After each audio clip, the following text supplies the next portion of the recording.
व्यासं ततुजयमुदीरये तमादिदेवं करुणानिधानं तमालवर्णं सुवितावतारम् अपार संसार समुद्रसेतुं भजामहे भागवतस्वरूपम् वंशाकल्पतरुभ्यश्च कृपा सिन्धुभ्य एव च पतितानां पावनेभ्यो वैष्णवेभ्यो नमो नमः। हरे कृष्ण कृष्ण कृष्ण हरे हरे हरे राम राम राम।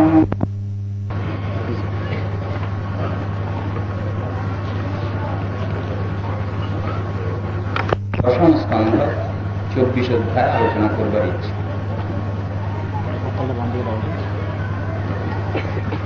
উপাখ্যানের সংক্ষিপ্ত সার প্রথমে অল্প সামান্য একটু বলব। ভগবান কৃষ্ণ দ্বাপর যুগে অবতীর্ণ হয়েছেন। প্রথমে তিনি বসুদেবের গৃহে প্রবেশ করছেন। নাম তার হল বাসুদেব কৃষ্ণ, নাম তার হল দেবকীনন্দন কৃষ্ণ। সেই কৃষ্ণই পূর্ণ স্বরূপে আবির্ভূত প্রকটিত জন্মগ্রহণ করলেন যশোদার গর্ভ থেকে। নাম তার হল যশোদানন্দন, নন্দনন্দন, তত্ত্ব একই। যখন দেবকীর গর্ভে তিনি প্রবেশ করেছেন, দেবতাগণ স্তব স্তুতি শুরু করলেন। সত্যব্রতম সত্য পরম ত্রিসত্যম সত্যস্য যোনিহিতম চ সত্যে সত্যস্য সত্যমৃত সত্য নেত্রম সত্যাত্মকম ত্বাং শরণং প্রপন্ন বলে ব্রহ্মা স্তব আরম্ভ করছে। সত্য শব্দ দিয়ে তুমি সত্যব্রত, তুমি সত্য পর, এই তোমার সবকিছু, তুমি সত্যে প্রতিষ্ঠিত ব্যাখ্যা করে যাচ্ছে। সেই ভগবান আবির্ভূত হয়েছেন। আবির্ভাব শব্দটা এখানে বলা হয় কেন? এর ভিতরে ঐশ্বর্যকর বিচার আছে। দেবকী এবং বসুদেবের মধ্যে ঐশ্বর্যকর বিচার, তারা ঐশ্বর্য রসের রসিক। কিন্তু যখন নন্দ মহারাজের ঘরে প্রবেশ করছেন তিনি, যখন মা যশোদার কুক্ষিগত, তখন তার আবির্ভাবের ক্ষেত্রে কথাটা এসেছে জন্মলীলা, স্বাভাবিক অবস্থা, অস্বাভাবিক অবস্থা নয়। সেখানে ঐশ্বর্য শিথিল বাৎসল্য প্রেমের আবির্ভাব, সেই ব্যাপার আছে সেখানে। সেই জন্য জন্মলীলা। শ্রীকৃষ্ণের জন্মাষ্টমী শব্দটা ব্যবহার করা হয়েছে শাস্ত্রে। এটাই হলো তার পক্ষে অতি স্বাভাবিক অবস্থা। সেখানে কোন রকম ঐশ্বর্যকর ব্যাপার সেটা বুঝাতে চেয়েছে। গীতা আলোচনা করবার শেষে গীতার মহিমা মহাত্মা আমরা সবাই আলোচনা করি। শেষের দিকে মহিমা মহাত্মা পরপর ধরে আলোচনা করুন, কয়েকটি শ্লোক বেছে বেছে বললেন। দেবকী নন্দন কৃষ্ণ গীতা পাঠেন তুষ্যতি যথান বেদদানেন যোগ্যতীর্থব্রতাদিতি। দেবকী নন্দন কৃষ্ণ গীতা পাঠে সন্তুষ্ট হন, যোগ্য ব্রত ইত্যাদির দ্বারা তদ্রূপ সন্তুষ্ট তাকে করা যায়। তারপরেই বলছেন গোপাল বালকৃষ্ণটি নারদ ধ্রুব পার্শ্বদই সহায় জায়তে শীঘ্রং যত্র গীতা প্রবর্তন। যেখানে গীতা আলোচনা হবে সেখানে গোপাল বালকৃষ্ণ তিনি সেখানে গিয়ে হাজির হন। না বলতেই তাকে আকর্ষণ করে নিয়ে আসে, তার নামই তাকে আকর্ষণ করে নিয়ে আসে। তৃতীয় ক্ষেত্রে বলছেন যেখানে স্বয়ংরূপ কৃষ্ণ রাধা সহ আবির্ভূত হচ্ছেন,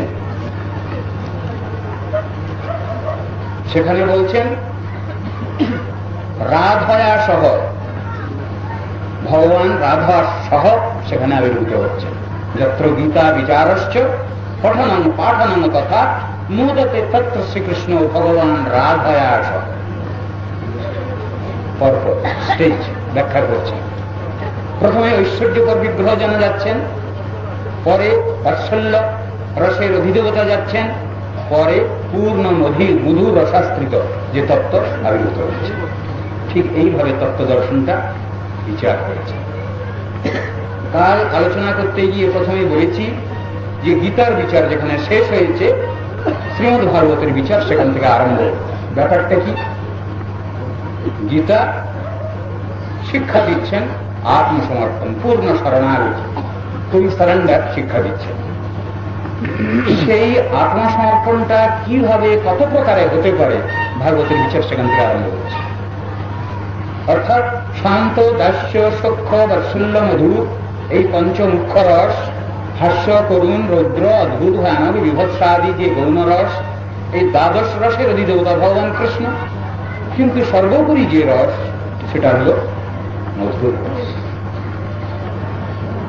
সেই জন্য কথাটা বুঝাতে গিয়ে চক্রবর্তী ঠাকুর তিনি একটা শ্লোকে ব্যাখ্যা করেছেন দর্শন, গৌরীয় দর্শন।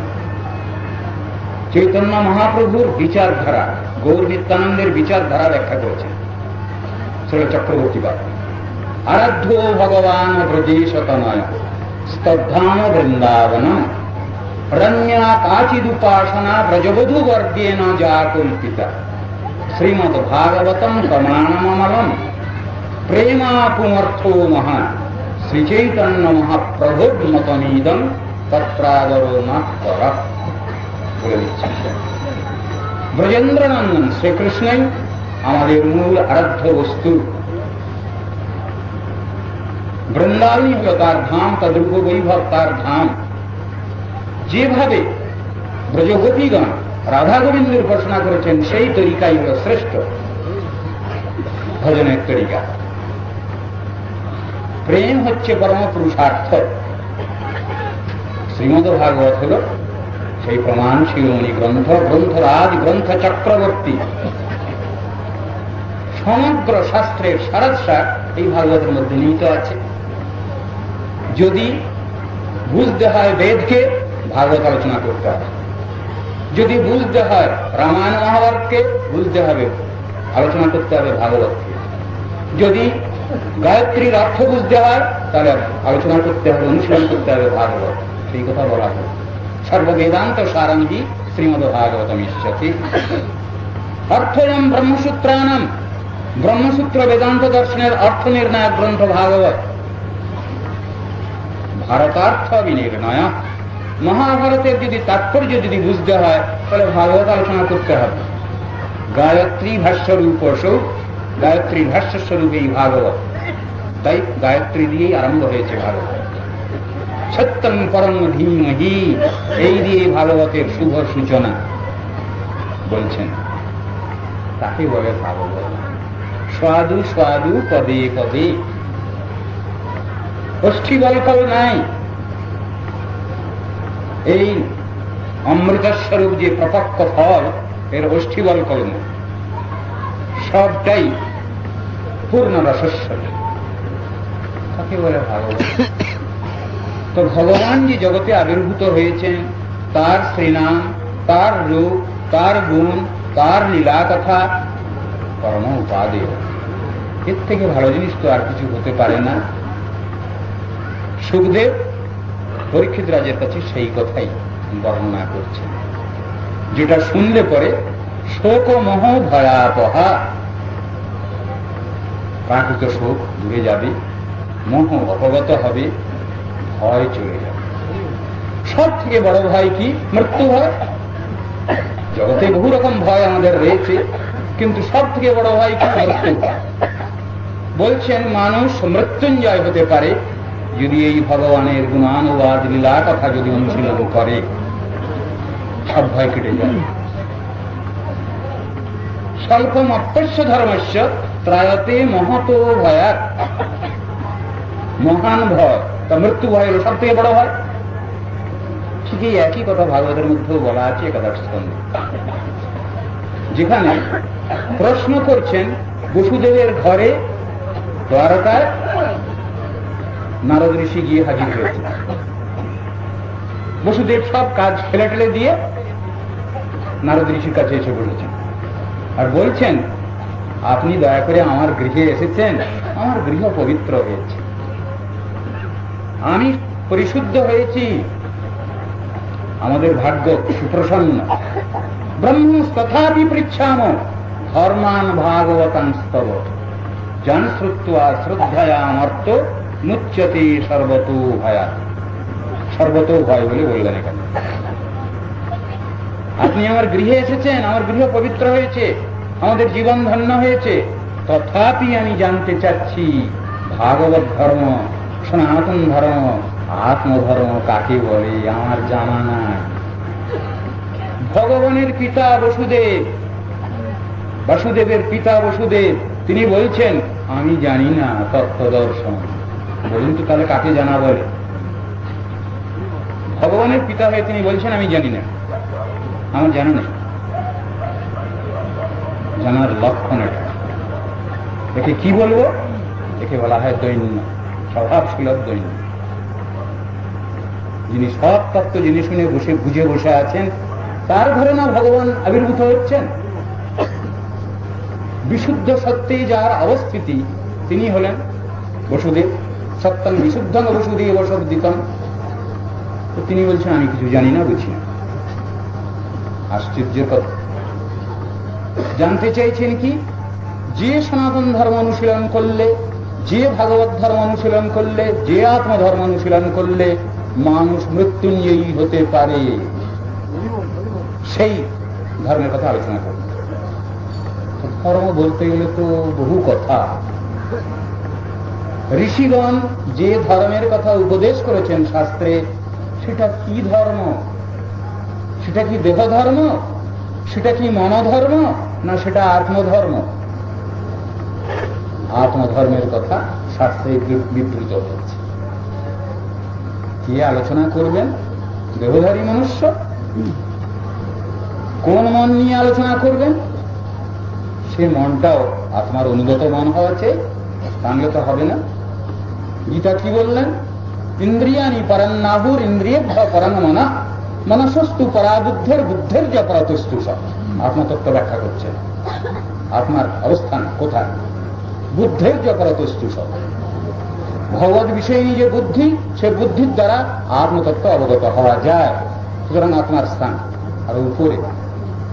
উপনিষদ বেদ আলোচনা করলে দেখতে পাচ্ছি আমরা আত্মানাং রথিনাং বিদ্ধি শরীরাং রথমেবতু বুদ্ধিং তু সারথিনী বিদ্ধি মনা প্রগ্রহমেব। সারথি হচ্ছেন বুদ্ধি, আত্মা তিনি রথি, রথে চড়ে বসে আছেন মালিক। সে রথ চালাচ্ছেন কে? শরীর হলো রথ, বুদ্ধি হলো সারথি, মন হলো প্রগ্রহ লাগাম। বলবান বেগবান অশ্ব হচ্ছে ইন্দ্রিয়, একাদশ ইন্দ্রিয়। সেইভাবে জিনিসটাকে বুঝাতে চেয়েছেন। আত্মার যে বর্ণনা, সেই আত্মতত্ত্ব অনুশীলন করাটাই আমাদের মুখ্য লক্ষ্য। কিন্তু যদি শরীরটা সুস্থ না থাকে তাহলে কে সাধন ভোজন করবে? সুতরাং শরীরটা সুস্থ রাখার প্রয়োজন আছে। তাই ঋষিগণ বললেন কি? শরীর মাধ্যম খলু ধর্ম সাধন। শরীরটাকে তুমি সুস্থ রাখার চেষ্টা করো, তাহলে কে ধর্মকর্ম অনুশীলন করবে, আচরণ করবে? সুতরাং তুমি শরীরটাকে সুস্থ রাখার চেষ্টা করো। এখন শরীর সুস্থ রাখতে গিয়ে অনেকের অনেক রকম ধারণা। আমি দেহারামি হয়ে পড়লাম, গেহারামি হয়ে পড়লাম, ভোগী হয়ে পড়লাম, গেল সব। তাহলে দেহটাকে সুস্থ রাখতে হবে কেন? যেন দেহটা অনুশীলন করতে অভ্যস্ত থাকে। সেই জন্য মন তো সকলেরই আছে, একটা মন তো সবাই নিয়ে বসে আছে। মনকে ষষ্ঠেন্দ্রিয় বলছেন, মনঃ ষষ্ঠানেন্দ্রিয়ানি প্রকৃতিস্থানি কর্ষতি। তো তার কাজটা কি হচ্ছে? সে কিছু খোরাক চাচ্ছে। কি খোরাক চাইছে? কিসে সন্তুষ্ট হয়? দেহটা সন্তুষ্ট হয় কিসে, খুশি হয় কিসে? অন্নপান আদি অন্নব্যঞ্জন আদি যদি গ্রহণ করা যায় শরীরটা সুস্থ থাকে। সে চায় কিছু খাবার। কি খাবার? স্থূল বস্তু কিছু। মন কি খোরাক চাচ্ছে? সে চায় জড়ীয় বিষয় কথা, তাতে খুব খুশি মন। দিবস রজনী আবল তাবল পচাল পাড়িতে পারো, তাহার মধ্যে কখনো কেন কি গোবিন্দ বলিতে নারো। মন চাচ্ছে ওই খোরাকটা, বিষয় কথা। আত্মা কি চাচ্ছেন? শরীর যা চায় তাও চান না তিনি, মন যা চায় তাও চাচ্ছেন না। আত্মা কি চান? যে খোরাকের ব্যবস্থা এখানে আপনারা করেছেন, যার জন্য আপনারা সবাই বসেছেন, আমাকেও এখানে বসিয়ে দিয়েছেন, আত্মার খোরাক গ্রহণ করবার জন্য। ভগবত কথা, ভগবান নাম রূপ গুণ লীলা কথা, এইটা আত্মা শুনতে চায়। তো চাহিদা তিনজনের তো তিন রকমের, অথচ মুখ্য লক্ষ্য হচ্ছে কি আমাদের আত্মানুষ, সেটি তো প্রয়োজন। তো যে পরাৎপর তত্ত্ব ভগবান, অসীম অনন্ত ভগবান, জগজ্জীবের কল্যাণের জন্য তাঁর আবির্ভাব তিরোভাব, তার আসা যাওয়া, তিনি তো সব সময়ই আমাদেরই কল্যাণ চিন্তা করছেন। আগে থেকে করছেন, বর্তমানেও করছেন, পরেও করবেন। প্রাকৃত জগতে ব্যাকরণে আমরা তিনটে সময় দেখতে পাচ্ছি। কিরকম? বর্তমানকাল, অতীতকাল, ভবিষ্যৎকাল, তিনটে কাল দেখি। কিন্তু পরজগতে ভগবত রাজ্যে সেখানে একটাই কাল আছে, নিত্য বর্তমান কাল, যার নাম প্রেজেন্ট কন্টিনিউয়াস টেন্স। রাজনৈতিক স্লোগানে শুনতে পাই আমরা চলছে চলবে কথাটা, কিন্তু যদি পারমার্থিক স্পিরিচুয়াল সাইডে যদি স্লোগান দেওয়া যায় তাহলে চলছে, তার বিরতি নাই। যেহেতু সেবাবৃত্তি নিত্যা, সেই জন্যই কথাটা সেখানে লীলা নিত্য, সেখানে লীলার শেষ নাই, সমাপ্তি নাই। পরমমুক্ত পুরুষ যারা, নিত্য সিদ্ধ মহাত্মা যারা, তাদেরও সেবার শেষ নাই। সেই কথাই শাস্ত্রে বলছেন বারবার করে। কিভাবে? মুক্তা অপি লীলয়া বিগ্রহং কৃত্বা ভগবন্তং ভজন্তে। বহু লোকের আমাদের ধারণা আছে কি মুক্তি দশা লাভ হয়ে গেলে সব তো শেষ হয়ে গেল মশাই, আর তো বোধ হয় কোনো কর্তব্য আমাদের থাকলো না। কিন্তু তা নয়। যারা মুক্ত অবস্থা লাভ করেছেন তাদের কর্তব্যবোধ আরো বেশি অধিকতর ভাবে তাদের কর্তব্য বুদ্ধি এসে গেছে। তারা কি করবেন? জগৎজীবের কল্যাণ চিন্তা করেন সব সময়, সায়নে স্বপনে কিংবা জাগরণে, সেই চিন্তাটা তাদের আছে। সুতরাং সেবার তো শেষ নাই। সুতরাং সাধন ভজনের কি শেষ আছে? পরমমুক্ত যারা, তারাও তো ভগবত চিন্তায় নিমগ্ন সব সময়, তারাও তো জীব কল্যাণের জন্যই নিমগ্ন। যারা সাধন ভজন করেন তারা জগতের কি কল্যাণ করেন, এ প্রশ্নটা আসতে পারে, আসে। তারা কি কল্যাণ করেন? তাদের যে শুভেচ্ছা জগতের উপরে, তাদের যে শুভাশীর্বাদ জগতের উপরে ক্রিয়াশীল হয়, তাদের শুভাশীর্বাদ নিয়েই আমরা চলছি ফিরছি, বেঁচে আছি। এটা অস্বীকার করবার কোনো উপায় নেই, সত্য কথা এটা। তা ভগবান জগৎকে শিক্ষা দিচ্ছেন কি? আমি আছি, আমার ভক্ত আছেন, ভক্তি আছে, এটা মেনে নিতে হচ্ছে, তাহলে চলবার উপায় নেই। যদি অস্বীকার করি, আমার উপরওয়ালাকে যদি আমি অস্বীকার করি, তাহলে আমার কি অস্তিত্ব প্রমাণিত হবে? সন্তান সে যদি তার গার্জিয়ানকে যদি অস্বীকার করে, পিতামাতা, নিকটস্থ অভিভাবক তাদের যদি অস্বীকার করে, তাহলে সন্তানের সন্তানত্ব থাকে কিনা শাস্ত্র যুক্তি দিয়ে বুঝাচ্ছে, সে তখন গালাগালির পাত্র হবে। যদি কোনো সন্তান তার পিতামাতা গার্জিয়ানকে না মানে, তখন তাকে বলা হবে গালাগালির ক্ষেত্রে ইলেজিটিমেট সান, গালাগালির পাত্র। যদি আমরা আমাদের উপরওয়ালাদের যদি অস্বীকার করি, তাহলে আমাদের প্রতি তো এইরকমই গালাগালি। পাওয়ার অবস্থা আমরা স্বীকার করে নিচ্ছি। যদি বলা যায় আমাদের পিতৃপুরুষগণকে মানব না, পিতামাতাকে মানব না, মুনি ঋষিগণকে মানব না, ভগবান টগবান কিচ্ছু নাই, ভগবানকে মানব কেন? তিনি কি আমাদের খাওয়ান করেন? যিনি আমাদের খেতে দেবেন তিনি আমাদের ভগবান। এই আলোচনা হচ্ছে আজ দুনিয়া। পাশ্চাত্য দেশ তারা বলছে কি, ভগবানকে তারা মানছে, গড বলছে, যীশু খ্রিস্টকে তারা ভগবান বলছেন না, ভগবানের পুত্র বলি বলেছেন, জিসাস ক্রাইস্টকে। কিন্তু কথাটা কি, তাদের প্রার্থনাটা কি? God give us our daily bread. হে ভগবান, আমাদের দৈনিক রুজি রোজগারটা জোগাড় করে দাও। যদি ভগবানকে পিতা বলি, যদি ভগবানকে মাতা বলি, তাহলে কি হয় জানেন অর্থটা? তাহলে ভগবানকে খাটিয়ে নিতে ইচ্ছা হয়। হে ভগবান, তুমি আমাদের জন্য খাটো। সেবা ধর্ম দূরে আছে সেখান থেকে।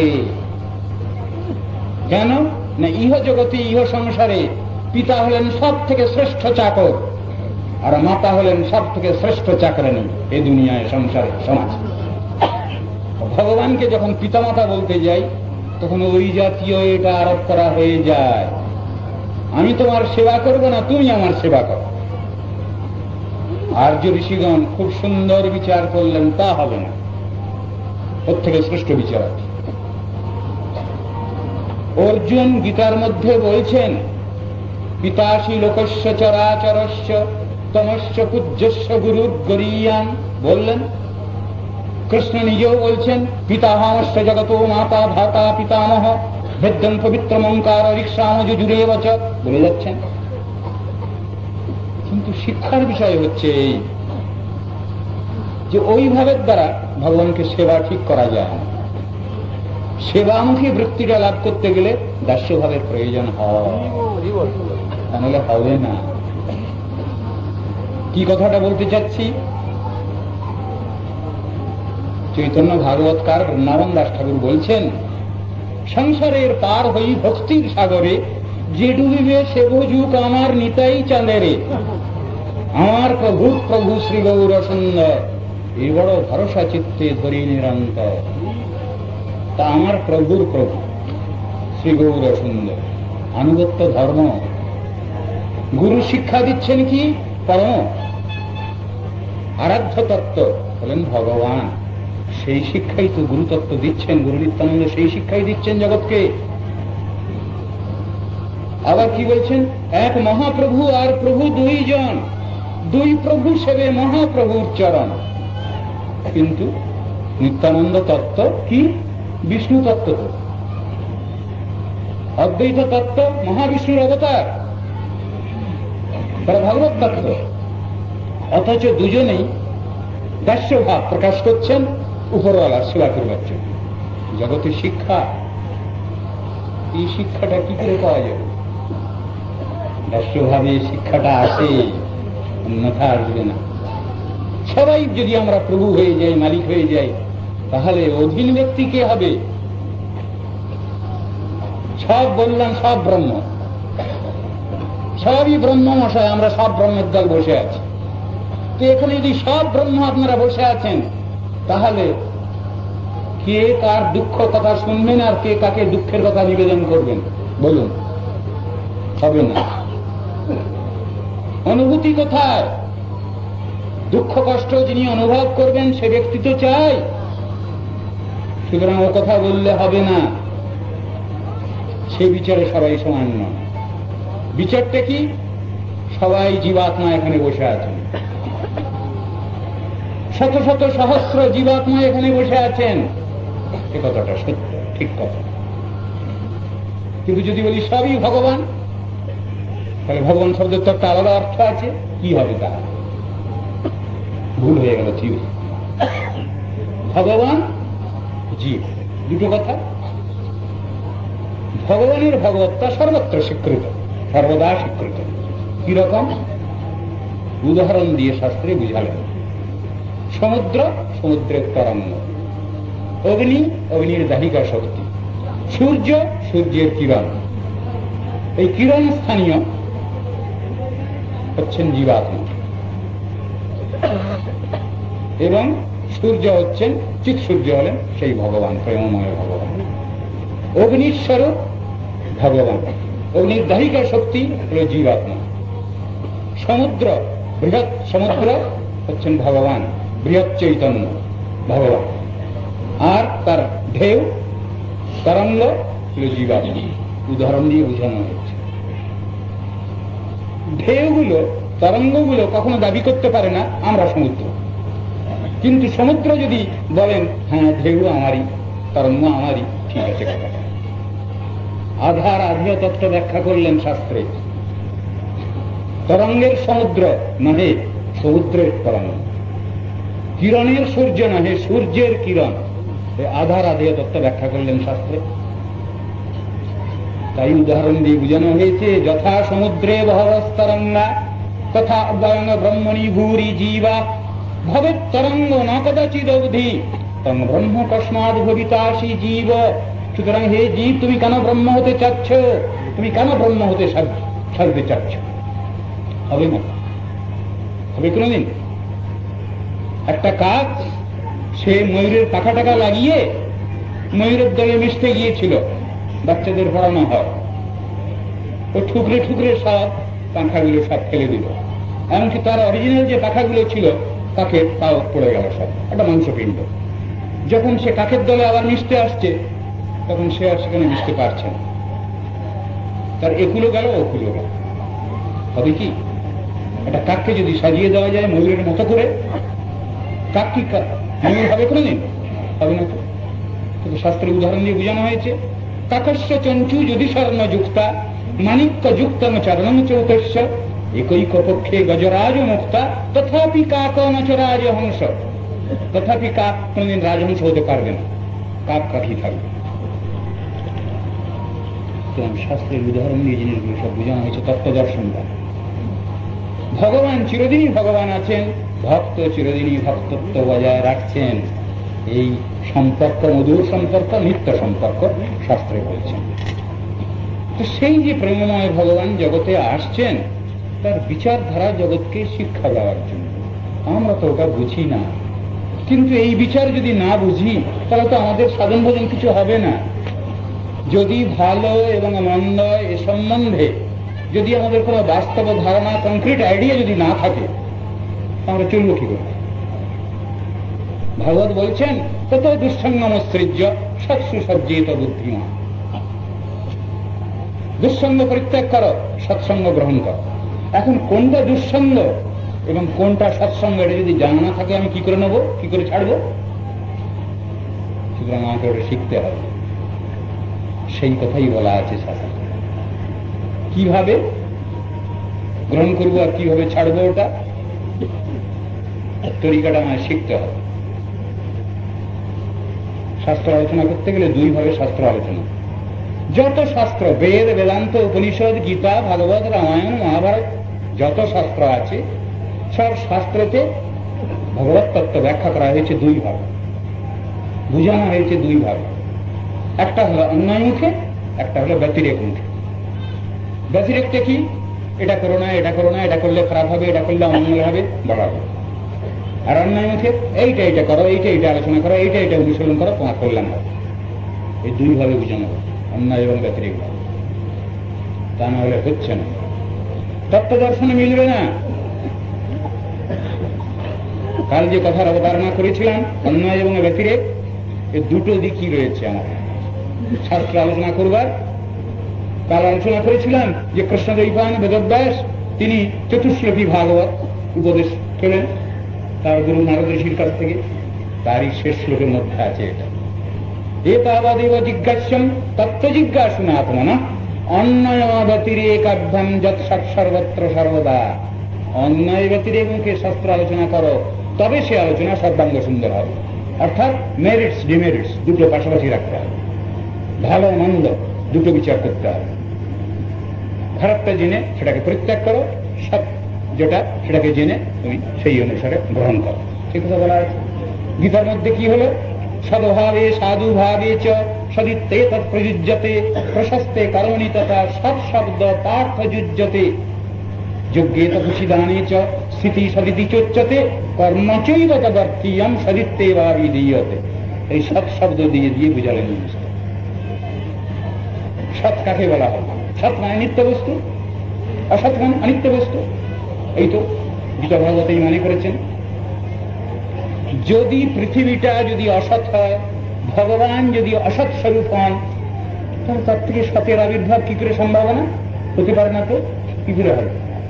হবে না। নাস্তিক দুনিয়া তারা বলছে যে শূন্য থেকে জগৎ সৃষ্টি হয়েছে, মানবেন আপনারা? এটা কিন্তু যুক্তির কথা হলো? হবে না। পাশ্চাত্য দেশের নাস্তিকবাদের মধ্যে কথাটা এসেছে, out of nothing everything has been created. শূন্য থেকে জগৎ সৃষ্টি হয়েছে বলছেন তারা। কি করে হবে? যার সৃজনী শক্তি নাই, ক্ষমতা নাই, সে সৃষ্টি করবে কি করে? এই কথাই আর্য ঋষিগণ বুঝাতে চেয়েছেন গীতার মধ্যেই। প্রথমে দেখুন, না শত বিদ্যতে ভাব, না ভাব বিদ্যতে শত। অসৎ থেকে, অনিত্য বস্তু থেকে নিত্যের আবির্ভাব হতে পারে না, নিত্যের উৎপত্তি হতে পারে না, সেই কথা বুঝালেন। Out of nothing nothing comes, সেই জিনিস বুঝালেন। এইগুলো আমাদের শাস্ত্রীয় দর্শন। অসৎ থেকে সতের উৎপত্তি হতে পারে না। দুনিয়া নাস্তিকবাদ তারা এই কথা বলতে যাচ্ছেন যে অনিত্য থেকে, অসৎ থেকে, শূন্য থেকে জগতের সৃষ্টি হয়েছে। তা তো হয় না। Out of something something comes, এ কথা সত্য। কিন্তু যার সৃজনী শক্তি নাই, তার থেকে কি করে আসবে এই জিনিস? হতে পারে না। তো সুরকিকে পেশাই করলে কি তেল পাওয়া যাবে? পাবেন কোনদিন তেল? পাবে না। কিন্তু তৈল উৎপাদিত হওয়ার পটেন্সি শক্তি যে বস্তুর মধ্যে আছে, সেটাকে পেশাই করলে তিল পেশাই করলে তেল পাওয়া যাবে, সর্ষে পেশাই করলে তেল পাওয়া যাবে, বাদাম পেশাই করলে তেল পাওয়া যাবে। কেন? তৈল উৎপাদিত হওয়ার পটেন্সি শক্তি তার মধ্যে আছে, সেই জন্য পাওয়া যাচ্ছে। সুরকি পেশাই করলে তেল পাওয়া যাচ্ছে না। কেন? তৈল উৎপাদিত হওয়ার পটেন্সি শক্তি তার ভিতরে নাই। এই থিওরি নিয়ে আলোচনা করেছেন আমাদের সনাতন আর্য ঋষিগণ। কজ অ্যান্ড ইফেক্ট থিওরি, কার্য কারণবাদ, এটাকে মানতে হয়েছে। অস্বীকার করবার কারো কোনো উপায় নাই। নাস্তিক বলছেন কি, যে এই যে দুনিয়াটা জগৎটা সৃষ্টি হয়েছে, এটা আকস্মিক। ইংরেজিতে শব্দ ব্যবহার করেছেন accident. This world is an accident বললেন নাস্তিক। আস্তিক দর্শন ঋষিগণ বলছেন, তুমি যে বলছো এটা আকস্মিক, হঠাৎ এসে গেল, তা তো নয়, এটা তো ছন্দায়িত। ছন্দায়িত এই বিশ্বের সবকিছু, তার রোটেশন সব চলছে, সব ঘুরছে, সব সৌরমণ্ডল, সোলার সিস্টেম ছন্দায়িত সবকিছু। তাহলে তুমি অ্যাক্সিডেন্ট কেন বলছো? এটা আকস্মিক কেন বলছো? এটা আকস্মিক না, এটা ছন্দায়িত।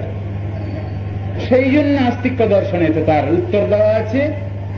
তুমি যেটাকে বলছো অ্যাক্সিডেন্ট, ওটা অ্যাক্সিডেন্ট নয়, ওটা আকস্মিক নয়, ওটা চিরসত্য ব্যাপার। সেইটাই তুমি দেখতে পাচ্ছ, তোমার সামনে আসছে। When the accident is a frequent feature, it must be a law.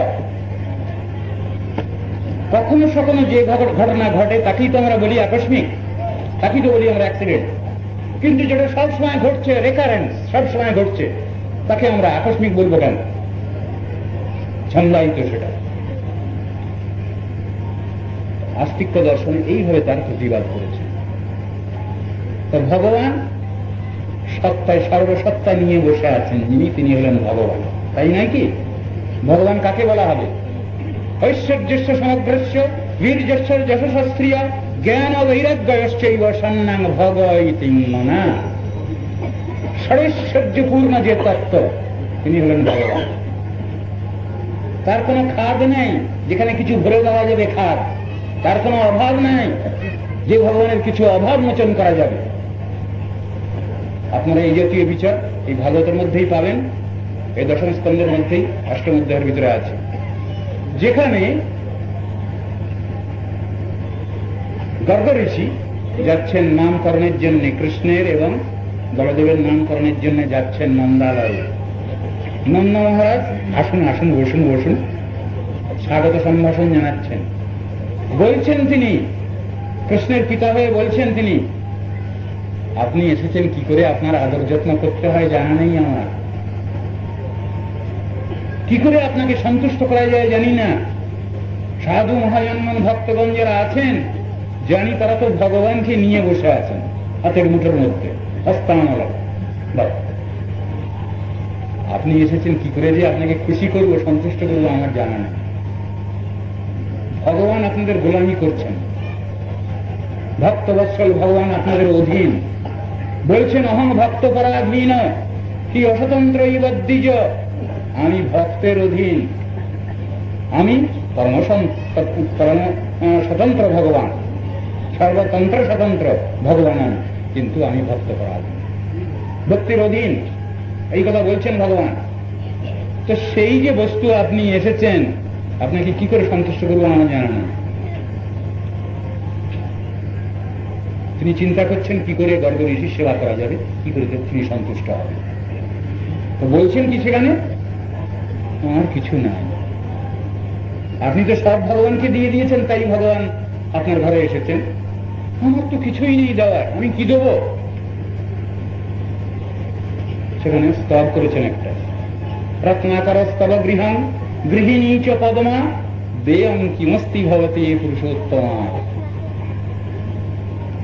অভিরতময়া হৃতমানসেন দত্তং মন যদুপতে তদিদং গৃহাম। রত্নাকর হল তোমার গৃহ, মহাসমুদ্র করণাভিসায়ী বিষ্ণু তুমি, গর্ভদোষায়ী ক্ষীরাভিসায়ী বিষ্ণু তুমি, আর লক্ষ্মী হচ্ছেন তোমার গৃহিণী।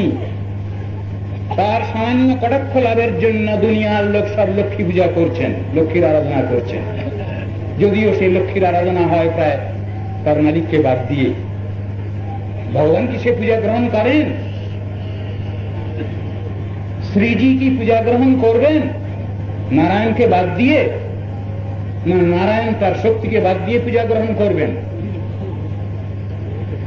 রাধা কি পূজা গ্রহণ করবেন কৃষ্ণকে বাদ দিয়ে? না কৃষ্ণ পূজা গ্রহণ করবেন রাধাকে বাদ দিয়ে?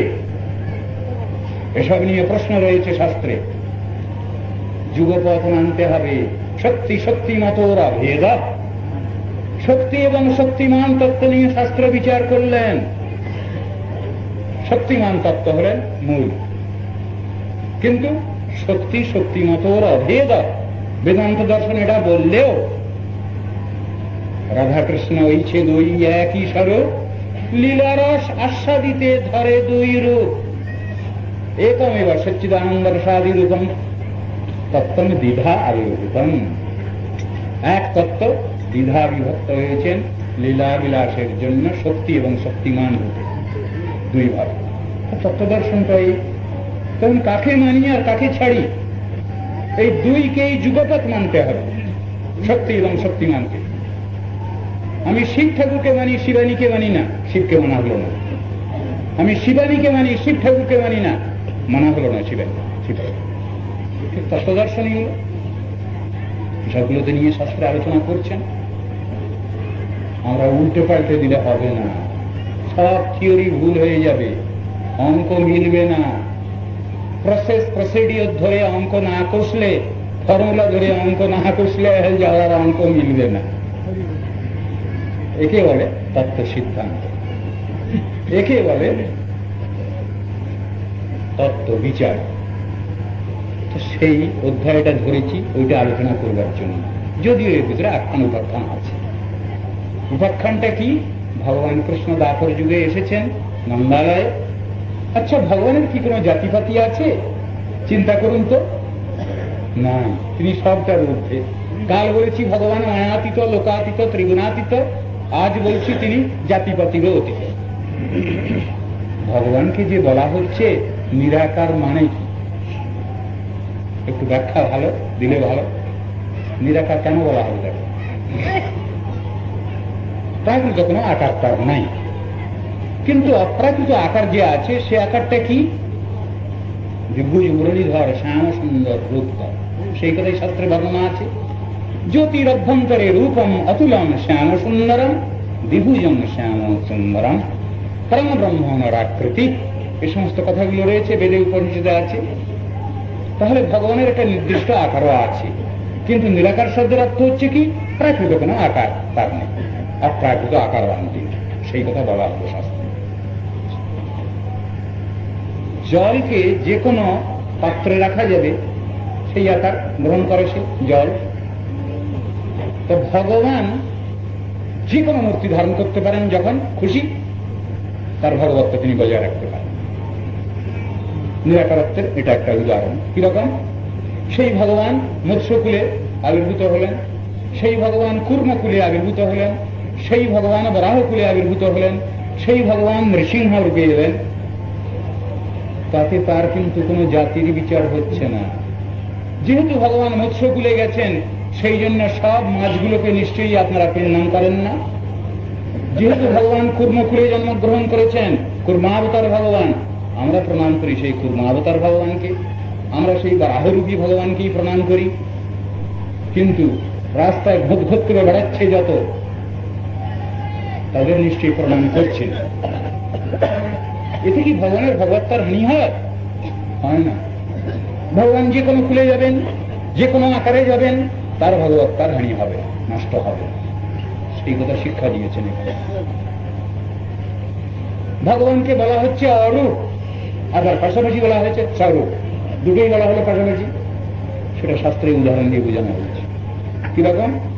অপানি পাদ জবনগ্রহীতা পশ্যত্ত চক্ষু শাস্ত্রীনত্ব কর্ণ সবেত্তি বেদ্যং চতুঃশাস্তি বেত্তা তমাহুরগ্রম পুরুষম মহান্তম। উপনিষদে বলছেন যে সেই ভগবান অপানি অপাদ। কিরকম? তার সাধারণ হাত আমাদের মতো নাই, আবার সাধারণ পাও তার নেই। তাহলে তিনি হাঁটতে পারছেন, চলতে পারছেন। কিরকম চলতে পারেন তিনি? পরীক্ষা তিনি দিয়েছেন। ভক্তের জন্য সাক্ষী দিতে গিয়ে সাক্ষী গোপাল, হাজার হাজার মাইল রাস্তা হেঁটে তিনি সাক্ষী দিতে গেছেন। সাক্ষী গোপাল হাত নেই তার। গিরিরাজ গোবর্ধন এই প্রসঙ্গেই আছে যে অধ্যায় আলোচনা করতে যাচ্ছি। গিরিরাজ গোবর্ধন তার পূজা প্রবর্তন করছেন স্বয়ং ভগবান। দ্বিতীয় গিরিরাজ মূর্তিতে তিনি আবার সেই সব পুজো উপহার গ্রহণ করছেন। তাহলে ভগবানের যদি হাত না থাকে, তিনি হাত বাড়িয়ে দিয়ে নিচ্ছিলেন কি করে?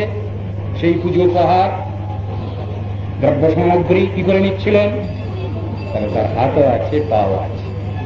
অপানি পাদ জবনগ্রহীতা পশ্যতি অচক্ষু, সাধারণ চোখ তার নাই, অপ্রাকৃত ইন্দ্রিয়বান সেই ভগবান।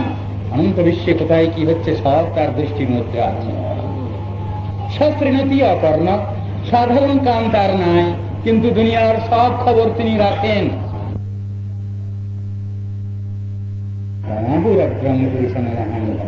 সেই যে মহান পুরুষ, তাকে প্রণাম জানাই। হে ভগবান, তোমার মহিমা অসীম মহিমা, অপার মহিমা। তোমাকে কি করে জানবো, কি করে বুঝবো সেই মহান পুরুষকে? তার কথাই বলেছেন শাস্ত্রে। ভাগবতে লুক্কায়িত ভাবে তারই কথা বলা আছে। কে? মহান প্রভুত্বই পুরুষ সত্যস্যৈষ প্রবর্তক সুনির্মলাম ইমাং শান্তিম ঈশানো জ্যোতিরব্যয়। মহাপ্রভু, মহান প্রভু বর্ণনা করছেন। তিনি আসছেন কলিকালে, তিনি কলিকালে আছেন। ভাগবতে বর্ণনা রয়েছে। বর্ণনার মধ্যে কি পাচ্ছি? যজ্ঞই সংকীর্তন প্রায়ৈর যজন্তি সুমেধস। সুমেধা ব্যক্তি তাকে সংকীর্তন যজ্ঞে আরাধনা করবেন সেই ভগবানকে। সুবর্ণ বর্ণ হেমঙ্গ বরঙ্গশ্চন্দনাঙ্গদি সন্ন্যাসকৃত শান্তনিষ্ঠ শান্তি পরায়ণ বর্ণনা করে যাচ্ছেন।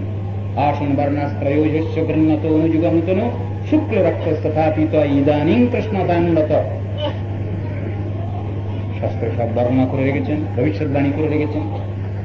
সেগুলো তো খেয়াল খুশির কথা নয়। বেদে, উপনিষদে, বেদান্তে সর্বত্র এই জিনিসটা বলা আছে। উপনিষদের ভিতরে বলা আছে, চৈতন্য মহাপ্রভু যে জগতে আবির্ভূত হচ্ছেন সে কথা বলা রয়েছে। নিত্যানন্দ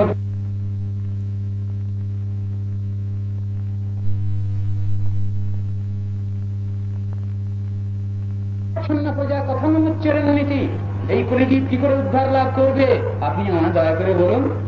তখন পিপ্পলাদকে ব্রহ্মা বলছেন, রহস্যন্তে ভবিষ্যান নবদ্বীপে জন্মবিদুরে গোলকাক্ষধামী গোবিন্দ দ্বিভুজ গৌর সর্বাত্মা মহাপুরুষ মহাত্মা মহাযোগী সত্যরূপ ভক্তিং লোকে কাশ্যচিতি তদেতে শ্লোকা ভবন্তি। তিনি আসছেন, আসবেন পারিষদ সহ সেই ভগবান। সুতরাং কোন একটা জিনিসকে আমরা তালগোল পাকিয়ে একটা কল্পনার মধ্যে বিচারণ করবো এ কথা না। শাস্ত্র মানেই হচ্ছে সত্য দর্শন, সত্যবাদ। শাস্ত্র কাকেই বলে, শাস্ত্র কাকে বলে? শাস্ত্র স্ট্রং প্রত্যয় করে শাস্ত্র শব্দ নিষ্পন্ন হলো মানে শাসনবাণী। কার শাসনবাণী? শ্রী ভগবানের শাসনবাণী। জগবিধেতি স্বয়ং ভয়ম, তাঁরই শাসনবাণী। যার শাসন দুনিয়া, অনন্ত দুনিয়া মেনে নিচ্ছে, মেনে নেওয়ার জন্য প্রস্তুত আছে, তার শাসনবাণী তাকে বলে শাস্ত্র।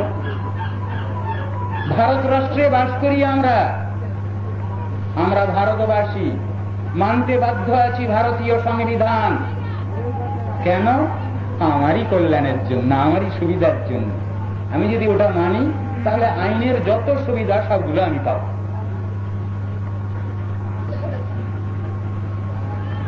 পারমার্থিক সংবিধান হচ্ছে এই শাস্ত্র।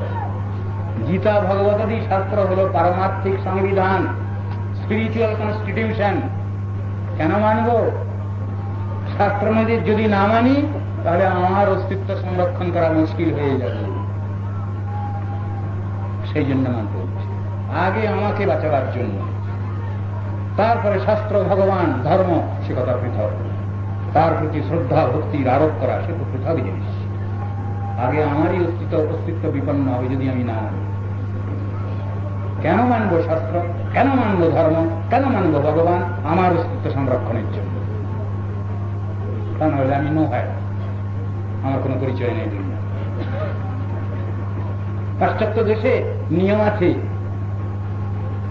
বাপের নাম জিজ্ঞাসা করা যাবে নাকি? পাশ্চাত্য দেশে মায়ের নাম জিজ্ঞাসা করার প্রথা আছে। আর আমার সনাতন আর্য ঋষিগণ বলেছেন, বাপের নাম কি তুমি আগে বলো। থিওরি গুলো বুঝতে হবে, ঋষিগণের থিওরিটা বাপের নাম আগে বলো। কেন? সেখানে তো সব বাপের ঠিক নেই, বেগম্মা, সেই জন্য তো এইগুলো কথাগুলো এসছে। আর আর্য ঋষিগণের শিক্ষার মধ্যে রয়েছে, পিতার নাম বলো আগে, তবে তোমার বিচার হবে, তবে তোমার কথা শুনবো। আর এইটাই হলো এখানকার শিষ্টাচার। ঋষিগণের বিচার সর্বোপরি। তার থেকে বেশি ভালো জিনিস কেউ দিতে পারেননি অনন্ত দুনিয়ায়। ঋষিগণ যা দিয়েছেন, ঋষিগণের কথা কি ভাবছি আমরা? ভাবি কি? ভাবি না, সুযোগ নাই, অবসর নাই। পাশ্চাত্য দেশে যত মনীষী আছেন তারা সব ভারতীয় আর্য ঋষিগণেরই এক একটা বিশেষ বিশেষ শাখা নিয়ে তারা আলোচনা করেছেন এবং তারা সে পরিচয় দিয়েছেন। পাশ্চাত্য দেশের সমস্ত যারা আজকাল বড় বড় সায়েন্টিস্ট ফিলোসফার আছেন। কিন্তু আমরা এমনই হতভাগা, আমরা ওটা বুঝতে চাচ্ছি না। কার শিষ্য প্লেটো, কার শিষ্য অ্যারিস্টটল, কার শিষ্য সক্রেটিস ভুলেই যাচ্ছে। তারা সব তাদের এর ভিতরে পরিচয় দিয়ে রেখেছে। তারা এক একজন আর্য ঋষির এক একজনের শিষ্যত্ব স্বীকার করে তার এটাই তারা রিসার্চ করেছে, শিষ্যত্ব স্বীকার করেছেন, তাদের ভিতরে বলা আছে। কিন্তু আমরা তো উল্টো বুঝছি সব। কয়েক বছর আগে সমগ্র বিশ্বের সব ধর্ম সম্মেলন একটা হয়েছিল বিদেশে। তো সেখানে আর্চ বিশপ হাজির ছিলেন, পোপও হাজির ছিলেন। তো বক্তৃতা দেওয়ার সময় তিনি বললেন যে বর্তমানে সমস্ত পৃথিবীতে যে আলোড়ন, পৃথিবীতে যে হাহাকার, পৃথিবীতে যে যুদ্ধ বিগ্রহ, মারামারি, কাটাকাটি, হানাহানি, এর হাত থেকে অধ্যাত্ম ভারত, ধার্মিক ভারত জগৎকে রক্ষা করতে পারে। কথাটা শুনুন। India guided by God can lead the world back to sanity. ঈশ্বর কর্তৃক পরিচালিত ভারত, অধ্যাত্ম ভারত, ধার্মিক ভারত সমগ্র জগতের মোড় ঘুরাতে পারে। দুনিয়ার লোক যে আজ অত্যন্ত নিম্নগামী হচ্ছে, তারা যে পরস্পরের ভিতরে ঈর্ষা, হিংসা, আশ্চর্য নিয়ে চলছে, এর হাত থেকে অধ্যাত্ম ভারত সমগ্র জগৎকে বাঁচাতে পারে, রক্ষা করতে পারে। চিন্তাগুলো দেখুন তো। পাশ্চাত্য দেশের যিনি একজন নাম করা মনীষী, উনি এ কথাটা বলছেন। ভারত পারে, সেই ভারত আত্মার খবরটা কি, সংবাদটা কি দিয়েছেন তারা জগৎকে? যা দিয়েছেন জগৎ সেটা বুঝতে পারেনি। যারা বুঝেছেন মুষ্টিমীয় ব্যক্তি, তারা অনুধাবন করে সেটা বলছেন, বলতে যাচ্ছেন। ঋষিগণের চিন্তা তো আমরা করছি না। আজ খুব দুঃখের কথা জানেন, এই বিশ্ববিদ্যালয়তে দর্শন শাস্ত্র যা পড়ানো হচ্ছে সেগুলো সব বিদেশিদের অনুবাদ করায়, তাই পড়ানো হয়। ঋষিগণের যে মৌলনীতি যেগুলো অরিজিনাল টেক্সট, সেগুলো পড়াবার তো কোনো ব্যবস্থা কিছু নাই। কতটুকু আছে, যদিও বা আছে, কতটুকু আছে? আমাদের যে ঋষিগণ যে সমাজ কল্যাণ চিন্তা করে গেছেন, মনু, অত্রি, যাজ্ঞবল্ক, উষণা, অঙ্গিরা, যম, আপস্তম্ভ, সম্বর্ত, কাত্তায়ন, বৃহস্পতি, পরাশর, ব্যাস, শঙ্খ, লেখিতা, দক্ষ, গৌতম, শতাক, বশিষ্ঠ আদি ঋষিগণ যে সমাজ কল্যাণ চিন্তা করে গেছেন, আজ সমাজ কি চিন্তা করছে? তারা আমাদের কি শিক্ষা দিয়েছেন সমাজকে? সমাজের সেই চিন্তা সবই পড়ে আছে শাস্ত্রের মধ্যে, বাজারে সেসব গ্রন্থাদি রয়েছে। কে দেখবে, কে পড়বে, কে আলোচনা করবে? স্বয়ং কৃষ্ণচন্দ্র জগতে আবির্ভূত হয়েছেন, তিনি জগৎকে জানাচ্ছেন কি গুরুকরণ করা প্রয়োজন আছে। কিছু জানতে গেলে, শিখতে গেলে গুরুত্ব দরকার। ক যখন শিখেছিলাম তখন তো গুরু একজন ছিলেন আমার। এবিসিডি যখন শিখলাম গুরু তো ছিলেন আমার। স্কুলে যখন পড়লাম গুরু তো ছিলেন আমার। কলেজে যখন পড়লাম গুরু তো ছিলেন আমার, বহু গুরু ছিল। ওই গুরু তো কখনো বাদ দিতে পারিনি আমি। গুরু কখনো বাদ গেছেন কি? কখনোই না। তাহলে স্বয়ং ভগবান জগৎকে শিক্ষা দেওয়ার জন্য তিনি সর্বজ্ঞ ভগবান, তিনি গুরুকরণ করছেন। সান্দীপনী গুরুর গৃহে যাচ্ছেন তিনি, তার তো সবই জানা। বেদ কাকে বলা হবে? ভগবানের নিঃশেষিত বাণী, তাকে তো বলা হবে বেদ, অপৌরুষীয় বেদ। আর গীতা ভাগবত কাকে বলে? রিভিলড স্ক্রিপচার, সাক্ষাৎ ভগবান দিয়ে উপদেশ করেছেন, তাকে বলে গীতা ভাগবত। সুতরাং এর ভিতরে একটা পার্থক্য রয়েছে। বেদ পরোক্ষবাদ বলছেন, ডাইরেক্টলি কিছু বলছেন না, কিন্তু প্রত্যক্ষবাদ হল গীতা ভাগবত, এর মহিমা অধিক। কিন্তু আমরা তো জিনিসটা বুঝতে পারছি না। যেটা ভগবান সাক্ষাৎ ভাবে বলছেন সেই জিনিসেও প্রত্যয় নেই, তার ভিতরেও আমরা একটা কষ্ট কল্পনা করতে যাচ্ছি। নাস্তিক দুনিয়া, তারা ওই নাস্তিকতার তুলি বুলাচ্ছে, কনককশন, ফ্যাব্রিকেশন তার ভিতরে এনে ফেলছে। কিরকম? ভারত, গীতা, গীতার উপদেশ করলেন ভগবান কৃষ্ণ। নাস্তিক বলছে কি, আরে যুদ্ধক্ষেত্রে কখনো এইসব উপদেশ হতে পারে? যুদ্ধক্ষেত্রে হতে পারে না, সুতরাং ওটা বাজে, থিওরি ভুল হয়ে গেল। উপদেশ সব সময় আসতে পারে।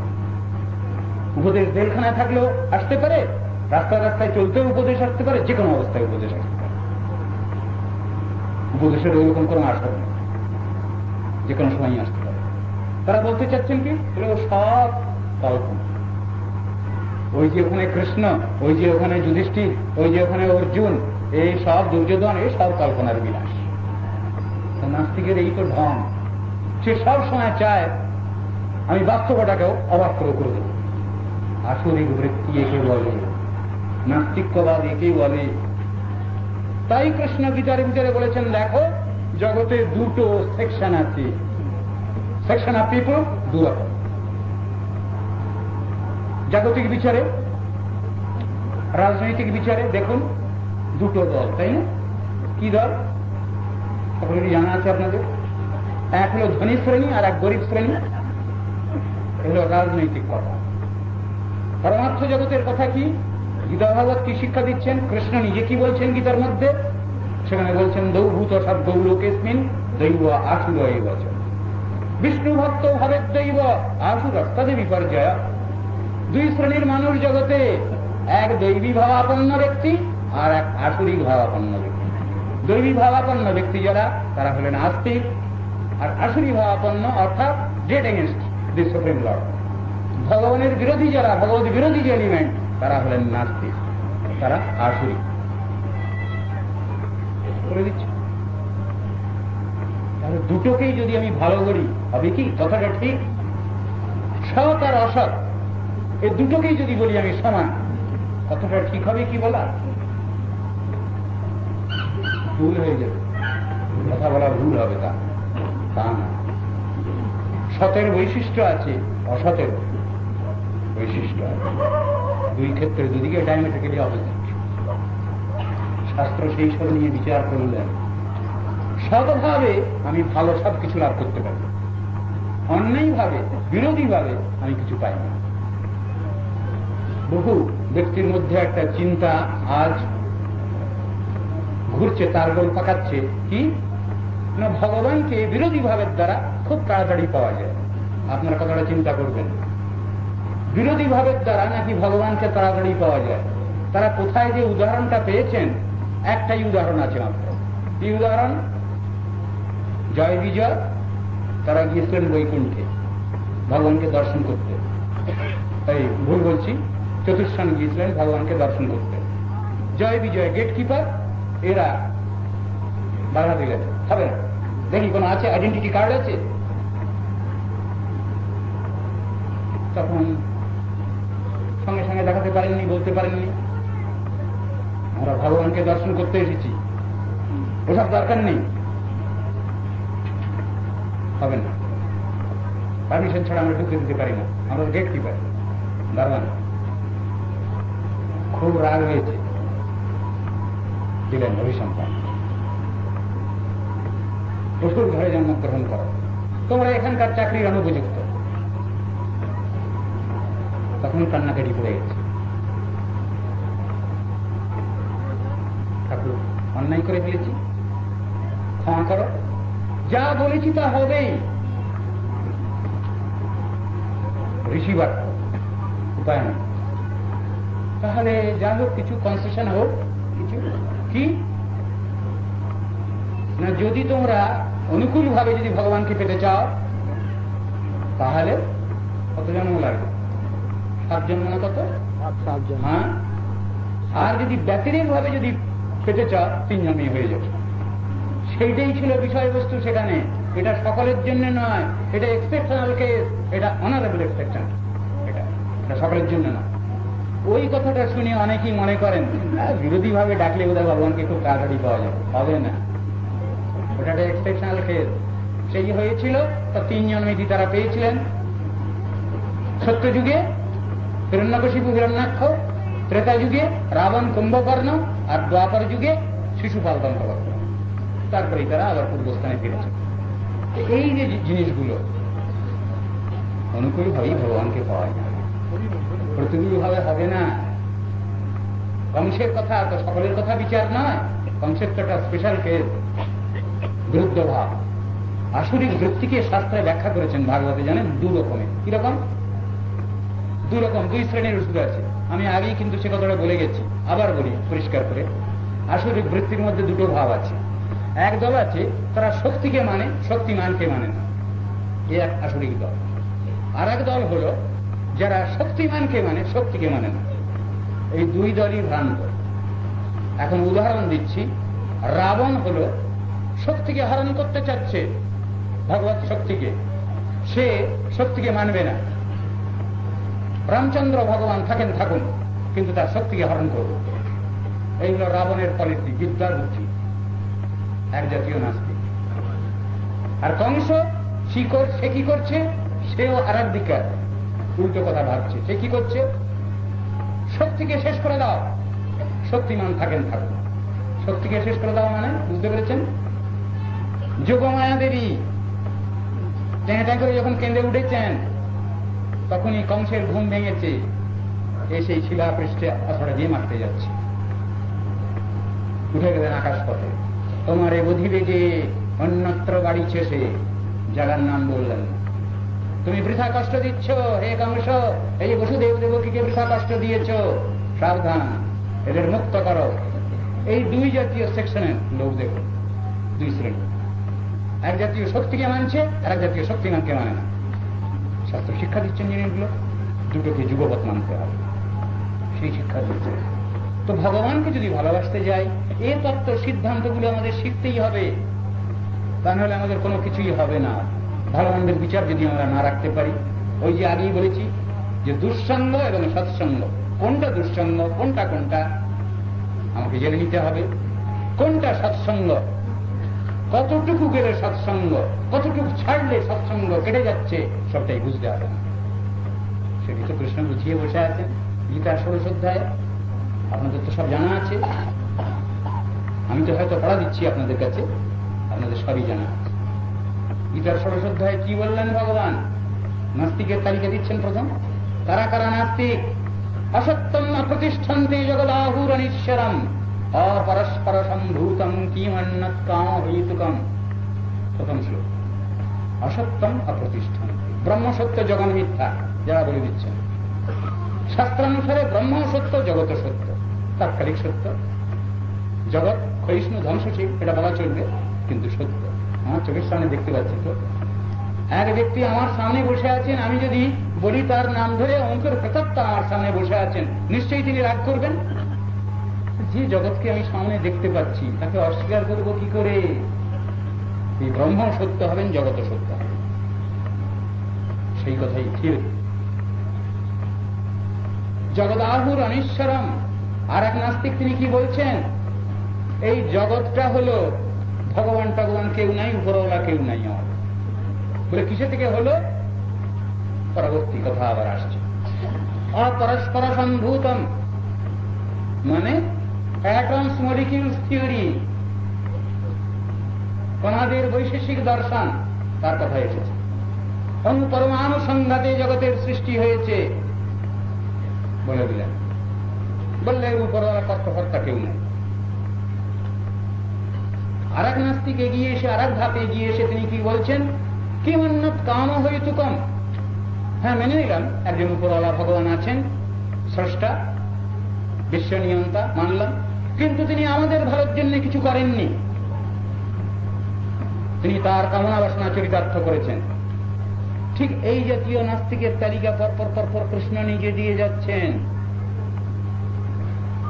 শেষকালে নাস্তিকের কি অবস্থা হবে শেষকালে বললেন? মানুষ জন্ম পেয়েছি, শ্রেষ্ঠ জন্ম, ভগবত ভজনের সাধন উপযোগী, এই নরতনু ভজনের মূল, পেয়েছি সেই শরীর, জ্ঞান বিবেক বুদ্ধি বৈরাগ্য দিয়ে ভগবান সৃষ্টি করেছেন আমাকে তার তত্ত্ব অনুশীলন করবার জন্য, আত্মা অনুসন্ধানের জন্য। ভুলে গেলাম সেটা, সুতরাং মিসইউজ করা হলো, অপব্যবহার। তার কি অবস্থা? তানহংশতক্রুরান সংসারেষু নরাধমান ক্ষিপামি অশুভান আসুরিষু এব যোনিষু আসুরিং জনিমাপন্না মূঢ়া জন্মনি জন্মনি মাম অপ্রাপ্তৈব কৌন্তেয় তত জানতি অধমান গতিম। অধমান গতিম আর কি হবে শেষকালে? আবার ওই বৃক্ষ প্রস্তর হয়ে জন্মগ্রহণ করতে হবে। সেই কথা বলছেন। যদি সাধন ভোজন না হয়, ঈশ্বর তত্ত্ব অনুসন্ধান যদি না হয়, তাহলে পুনরায় আবার ডাইভার্সন, কোন রেহাই নাই। ডারউইন সাহেব আমাদের শিখালেন কি? From app to man. এই তো তার থিওরি ডারউইন সাহেব, ইভলিউশন থিওরি। কেন আলোচনা করতে যাচ্ছি? আর যে ঋষিগণের সঙ্গে একটা এখানে বিচারের কথা আছে, সেই জন্য আমি কথাটা বলতে চাচ্ছি। তিনি বললেন যে বৃক্ষ তৃণগুল্মলতা ভগবান সৃষ্টি করেছেন, শেষকালে তিনি সৃষ্টি করেছেন মানুষকে, এরপরে আর কোনো কথা নেই, এই মানুষই শেষ। আর যে ঋষিগণ ওর পরেও আর কিছু বলে দেন, সেটা কি? এই মানুষই সাধনার দ্বারা ঈশ্বরের সান্নিধ্য লাভ করতে পারে, তার সাক্ষাৎ সেবার অধিকার লাভ করতে পারে। এইটা হলো আর্য ঋষিগণের কথা। সে কথাটা উনি বলেন। সেই তার যে পুনরায় আবার অধঃপতন হতে পারে, ডাইভার্সন আসতে পারে, এটা উনি স্বীকার করেন, আর এর উন্নতিটাও স্বীকার করেন। এই পর্যন্ত তফাৎ এইখানে এসেছে আর্য ঋষিগণের বিচারের সঙ্গে এইখানে পার্থক্য এসেছে। দেখুন, চিন্তা করুন আপনারা, একজন অহল্যা পাশানি হয়েছেন, ডাইভার্সন। সুদর্শনে বিদ্যাধর একজন, তিনি ক্রূর সর্পকুলে জন্মগ্রহণ করলেন, ডাইভার্সন। একজন রাজা মৃগরাজ, তিনি ক্রিকলাস হয়ে জন্মগ্রহণ করলেন, ডাইভার্সন। ঘুরি ঘুরি উদাহরণ আছে শাস্ত্রে। যদি চেতন জীবাত্মার সদ্ব্যবহার যদি না করা যায়, এইভাবে আত্মা চলে যায়, বহু নিচে নেমে যায়। তার উদাহরণ ঘুরি ঘুরি আছে, আর উন্নতিও আছে, দুটোই লেখা আছে শাস্ত্রে। ঋষিগণের সঙ্গে ডারউইন সাহেবের থিওরির সঙ্গে এইখানে মতবিরোধ হচ্ছে। ভগবানকে যদি ভালোবাসতে চাই, তাহলে আমাদের তত্ত্ব দর্শনটা শিখতে হবে। সেই জন্যই চৈতন্য মহাপ্রভু বললেন, সিদ্ধান্ত বলিয়া চিত্তে না করো অলস, যাহা হতে কৃষ্ণে লাগে সুদৃঢ় মানস। তত্ত্ব দর্শনটা সেই জন্য তোমাকে শিখতে হবে, তাহলে তোমাকে ঠকিয়ে দেয় লোক। ফর্মুলা শেখো, তবে অঙ্ক কষো, আলজাব্রা অঙ্ক তবে কষো, তাহলে হবে না। শিখতে হবে, ওটা কঠিন, মাথায় ঢোকে না, এ বললে হবে না। ওটা আমাদের জানতে হবে, শিখতে হবে, বুঝতে হবে। সে কথা কি নাই আমাদের শাস্ত্রে? আবৃত্তি সর্বশাস্ত্রাণাম বোধাবতী গরীয়সী, সেই কথাই বেদান্ত সূত্রে বলেছেন, আবৃত্তি রসকৃত উপদেশাস। আবৃত্তি করে যাও, অনুশীলন করে যাও, অভ্যাস করে যাও। বহু উপদেশ দিয়েছেন অর্জুনকে, নাকি? কৃষ্ণ দিলেন বহু উপদেশ। সব কথা শুনে শুনে অর্জুন বলছেন, ঠাকুর তুমি যে এত উপদেশ করলে, আমার তো কিচ্ছুই মনে থাকছে না। কেন থাকছে না তোমার মনে? আমার মনটা যে বড় চঞ্চল। চঞ্চলং হি মনঃ কৃষ্ণ প্রমাথি বলবদ্রহম তস্যাহং নিগ্রহং মন্যেব আয়োরিব সুদুষ্করম। আমি কি করে মনে রাখবো বড় তো ঠাকুর? আচ্ছা, আমি তোমাকে বাতলাচ্ছি, তুমি যা বলছো কথাটা ঠিক। অসংশয়ন মহাবাহু মনো দুর্নিগ্রহম চলম। দুর্নিগ্রহ, একে ম্যানেজ করা, কন্ট্রোল করা বড় মুশকিল, কিন্তু একটা উপায় আছে অর্জুন, শুনে রাখো। অভ্যাসে ন তু কৌন্তেয় বৈরাগ্যে ন চ গৃহ্যতে। তুমি অভ্যাস যোগ অবলম্বন করো, প্র্যাকটিস আরম্ভ করো, ঠিক হয়ে যাবে ওটা। আর কি? বৈরাগ্য যোগ। বৈরাগ্য যোগ মানে আমার জন্য যেন জগতের কারো কষ্ট না হয়, এই চিন্তাটা ভিতরে রাখতে হবে। এটাই বলে বৈরাগ্য যোগ। আমার জন্য কেউ যেন কষ্ট না পায়, আমি সেইভাবে চলবো সংসারে। আমার জন্য কেউ যেন ব্যতিব্যস্ত না হয়, সেই ভাবটি আমার ভিতরে থাকাছে। আর কি অভ্যাস যোগ মানে? সবসময় তো ভগবানের নাম করতে ইচ্ছা করে না, করে কি? খুব ভালো লাগে না, অভ্যাসটা করেন না, উচ্চারণই করতে নেই। ভগবানের নামকে উচ্চারণ করতে চায়, তথাপি প্রয়োজন আছে। তাই বলছেন কিছুক্ষণ ধরে ধরে হরিনাম করা হোক, ভালো লাগছে না, ঘুম আসছে, ছেড়ে দিলাম। একটু কিছু কাজ, সেবা কাজ কিছু করছি, বিভিন্ন রকমের সংসারে অনেক কাজ আছে, করলাম, ভালো লাগছে না, ছেড়ে দিলাম। কিছুক্ষণ একখানা বইটই নিয়ে, গ্রন্থাদি নিয়ে আলোচনা করলাম, ভালো লাগলো না, সময় কিছু দরকার, লোক এলো, একজন সাধু এসেছেন, তার কাছে কিছু কথা শুনি, শাস্ত্র কথা, ভগবত কথা কিছু শুনি। ঠিক এইভাবে সব সময় মনটাকে আমাদের নিযুক্ত করে রাখতে হবে, অ্যাবজর্ব করে রাখতে হবে একটা সদ্বস্তুর প্রতি। একে বলে অভ্যাস যোগ। কেন? Vacant mind is the Devil's workshop. শূন্য মন শয়তানের বাসা। যখনই মনটাকে খালি রাখবেন, তখনই সেই দিক ওদিক করবে, অসিলেট করবে, দৌড়াদৌড়ি করবে চারিদিকে। দুষ্টু বাচ্চা ছেলে যেমন, সে কখনো চুপ করে এক জায়গায় বসে থাকতে পারে না, খটর করবে। তাকে এটা কিছু কাল দিয়ে দিলে চুপ করে থাকে। একেবারে বাচ্চা শিশু, তাকে একটা খেলনা টালনা দিয়ে দিলে চুপ করে থাকে। সেই রকম আমরা এমনই বাচ্চা শিশুর মতো, শিশুগুলো আমাদের ব্যবহার। সেই জন্যই শাস্ত্র বললেন, ওকে কিছু কাজে নিযুক্ত করে রাখো। ওই নিযুক্ত করে কথা রাখা কি নিযুক্ত? যদি তাকে কাজ কিছু দিতেই হয়, সৎকর্ম দাও, সৎ চিন্তা করুক সে, তাতেই সে ইনভলভ থাকে। সেই কথাই শিক্ষা দিয়েছেন শাস্ত্রে। আমরা সবসময় একটা চিন্তা ভাবনা নিয়ে থাকবো। চিন্তা ভাবনা যদি করতেই হয় তাহলে সব চিন্তাই করব, ভগবত চিন্তাই করব, ভাবি যাবি চিন্তা করবো না। আর যদি আমি গড সেন্টার্ড সংসারের মানুষ হই তাহলে আমার তো যে কোনো চিন্তা সবই তো ভগবত কেন্দ্রিক, অসুবিধা নেই। আর যতদিন পর্যন্ত মনটা কন্ট্রোল না হচ্ছে, বশীভূত না হচ্ছে, আত্মার অনুগত না হচ্ছে, ততদিন পর্যন্ত ওই অধ্যায়ের যোগ আমাকে নিয়ে চলতেই হবে, রেহাই না, ওকে বাদ দিয়ে আমি চলতে পারবো না। সেই কথা শাস্ত্রে বলেছে। একটা গীতা ভাগবত শ্রবণ করা হলো ওই জিনিস। অধ্যায় এখন আলোচনা আরম্ভ করি। আপনারা ভাবছেন যে ওই ভাগবত তো পড়ছেন না, কত কথা তো বলে যাচ্ছেন, কিন্তু আমি এতক্ষণ পর্যন্ত ওই বেদান্ত উপনিষদ গীতা ভাগবতের কথা, রামায়ণ মহাভারতের কথাই বললাম। শ্রী শুক উবাচ, সুখদেব এর আগে অনেক কথা বর্ণনা করেছেন রাজা পরীক্ষিতের কাছে। এখন একটা প্রসঙ্গে এসেছেন ওই কৃষ্ণ লীলা কথা। কৃষ্ণ আগে আবির্ভূত হয়েছেন, এখন একটু বয়স হয়েছে। কত বয়স হয়েছে তার? মাত্র 7 বৎসর 3 মাস বয়স হয়েছে। সেই সময়ে গোচারণে যাচ্ছেন। গোয়ালার ঘরে স্থিত তো, গোয়ালা রাজা, কয়েক লক্ষ ধেনু যার ঘরে, সাধারণ গোয়ালা নন কিন্তু রাজা। সেই রকম ধরনের নন্দরাজ, তার ঘরে তার পুত্র রূপে এসেছেন তিনি। গয়নাগিরি, রাখাল বাগালগিরি করছেন তিনি। তার সঙ্গে তার সখারা গেছেন, বলদেব গেছেন, সব একদিন বেরিয়েছেন। সেই উপাখ্যানটা এখানে বলতে যাচ্ছে। শ্রী শুক উবাচ, ভগবান অপি তত্রৈব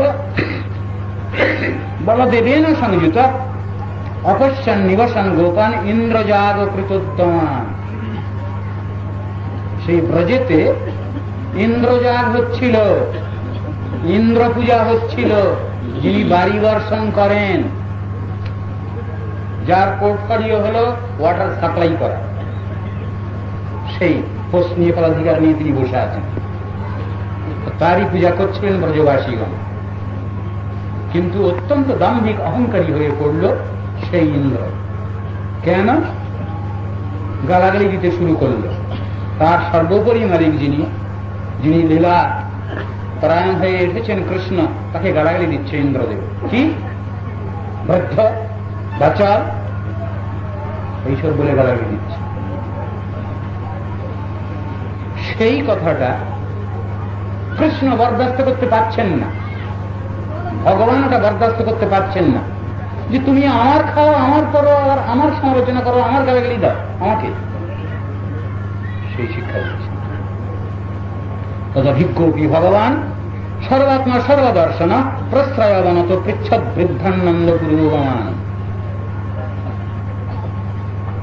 ভগবান অভিজ্ঞ ব্যক্তি, সর্বভূতান্তর্যামী ভগবান। ইন্দ্রের এই ব্যাপারটা তিনি সবই বুঝতে পেরেছেন। বুঝে সুঝেও তিনি কি করছেন? জিজ্ঞাসা করছেন তাঁর পিতানন্দ মহারাজ, উদানন্দ ইত্যাদিকে জিজ্ঞাসা করছেন, বাবা এ কি সব আয়োজন দেখছি এখানে? সব বহু দ্রব্য সামগ্রী এসেছে, সেই সব পূজা হবে বলে। কৃষ্ণ যেন কিছু বুঝেও বুঝতে পারছেন না। কেন? বাচ্চা তো, সেই জন্যে পিতা মাতার কাছে কথাটা বলতে হচ্ছে, তো পিতার কাছে বলতে হচ্ছে কথা। ছেলে সন্তান সে যদি পিতার কাছে কোনো কথা বলতে যায়, সেখানে একটা এটিকেট দরকার, আদব কায়দা দরকার, শিষ্টাচার দরকার। কৃষ্ণ কি জানেন না? খুব ভালো জানা আছে। সেই জন্যে হাত জোড় করেছেন বাবার কাছে, বাবা এখানে কি আয়োজন হচ্ছে? এই যে এত সব দ্রব্য সামগ্রী এসছে, এত পুজো পাহাড় সব এসেছে, কি হবে বাবা এখানে? সব জেনে শুনেও প্রশ্ন। কথ্যদান, অনেকগুলো প্রশ্ন পরপর। কথ্যদান মে পিতঃ কোয়ম সম্ভ্রম বা উপাগত কিং ফলম তস্য বুদ্দেশ কেন বা সাধ্যতে মখ এতন ব্রহী মহান কামোজ্জম শুশ্রূষবে পিতঃ। অনেকগুলো প্রশ্ন একসঙ্গে করে গেল। একটা আধটা প্রশ্ন না, মানুষ একটা আধটা প্রশ্ন করলে উত্তর দেওয়া যায়। 4টে 5টা 6টা প্রশ্ন একসঙ্গে রয়েছে। কি কি? এই উদ্যোগ কোন বিষয়ের জন্য পিতা? যদি যজ্ঞের জন্য হয় তবে এই যজ্ঞের ফল কি? দেবতাই ব্যক্তিকে কোন দেবতার উদ্দেশ্যে এই যজ্ঞ করা হবে? কোন অধিকারী ব্যক্তি কি দ্রব্য দ্বারা এই যজ্ঞ করবেন? বহু প্রশ্ন একসঙ্গে। ছেলেটি যা খুব ভালো রকম চেনেন নন্দ মহারাজ, এই যে 7 বছরের ছেলেটা, বাবা এর সঙ্গে আমি যুক্তি তর্কে পারবো না, ওটা আগে থেকেই জেনে শুনে বুঝে বসে আছেন, চুপ করে আছেন, কথার উত্তর দিতে চাচ্ছেন না, চিন্তা করছেন কি উত্তর দেবো, কিন্তু যাতা বললে শুনবে না। ভীষণ যুক্তিবাদী এই বাচ্চা, যাতা একটা উত্তর দিয়ে দেবো, বাচ্চা ভুলানো হবে না তার। এসব অ্যারেবিয়ান নাইটস এর গল্প নয়, আর অন্য কোনো খোঁজ গল্প, ঠাকুরমা ঝুলির গল্প নয়, ওকে বুঝানো যাবে না। সেই জন্য চিন্তা ভাবনা করছেন কি ওকে জবাবটা দেব। চুপচাপ থাকতে দেখে তখন কৃষ্ণ বলছেন, বাবা তোমার কাছে এতগুলো প্রশ্ন করলাম আর তুমি চুপচাপ আছো, কি ব্যাপার? আমি কি কোনো প্রশ্নের উত্তর পেতে কি অধিকারী নই? আমি এতগুলো প্রশ্ন করলাম, একটা প্রশ্নের উত্তরও কি আমি শুনতে পারি না?